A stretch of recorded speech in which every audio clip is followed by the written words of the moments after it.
कृष्णाय वासुदेवाय हरये परमात्मने प्रणतः क्लेशनाशाय गोविन्दाय नमो नमः। જય હાટકેશ। શું તમને ક્યારે એવો વિચાર આવ્યો છે કે આપણને જીવનમાં બધું જ મળી જાય પણ જો શાંતિ ના મળે તો કંઈક ખૂટતું એવું લાગે છે? આ જ વસ્તુને શ્રીમદ ભાગવતમાં બહુ જ સુંદર તરીકે રચવામાં આવી છે। મુક્તિર હિત્વા અન્યથા રૂપમ સ્વરૂપેણ વ્યવસ્થિતિ। આ રચનાનો અર્થ બહુ જ સરળ છે।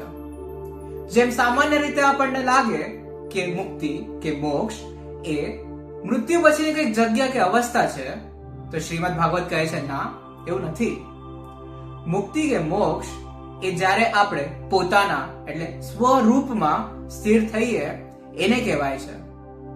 આજકાલમાં આપણે જે મોહ માયાના મુખોટા પહેર્યા છે એને ઉતારીને જ્યારે આપણે પોતાના સાચા અને દિવ્ય સ્વરૂપને ઓળખીએ એ જ સાચો મોક્ષ છે। શ્રીમદ ભાગવતના 10મા સ્કંદમાં શ્રી કૃષ્ણની વાર્તાઓ એ ફક્ત લીલાઓ નહીં પણ એક મુક્તિ જવાનો રસ્તો છે।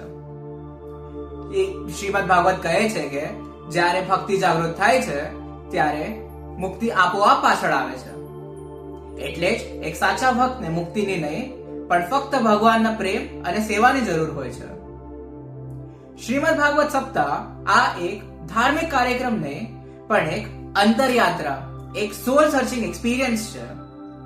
આ 7 દિવસ 18,000 શ્લોકો અને અનંત આનંદની પ્રાપ્તિ કરવા હું તમને સર્વને આમંત્રિત કરું છું 31 મે થી 7 જૂન સુધી શ્રીમંડળ દ્વારા આયોજિત શ્રીમદ ભાગવત સપ્તાહમાં।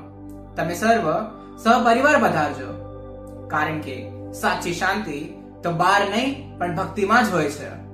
જય શ્રી કૃષ્ણ, જય હાટકેશ।